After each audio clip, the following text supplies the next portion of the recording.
এসেও ছিল, কিন্তু হঠাৎ একটা প্রবল অস্বস্তিতে ঘুম ভেঙে গেল।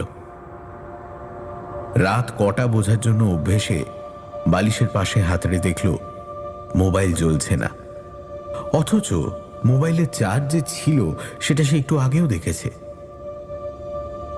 ঘর আগের মতোই নিশ্ছিদ্র অন্ধকার, কিন্তু দেবল স্পষ্ট বুঝতে পারছিল অতীতের পাতা উল্টে রামেন্দ্র নারায়ণ চৌধুরীর জমিদার বাড়ি জেগে উঠেছে।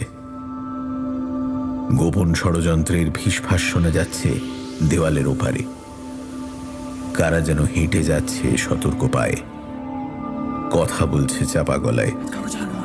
জমিদার বাড়ি আগুন নিয়ে দেবো, আজ সব শেষ, সব শেষ আজকে, আজকে রাত্রিবেলা আগুন নিয়ে দেবো, দেখবো কি করে বাঁচে, দেখে নেবো তোকে। লাঠি সড়কি ঠোকাঠুকির অস্পষ্ট শব্দ কানে আসছে।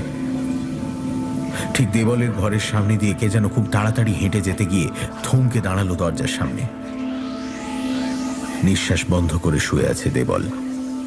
না, পায়ের আওয়াজে গিয়ে গেল সিঁড়ির দিকে।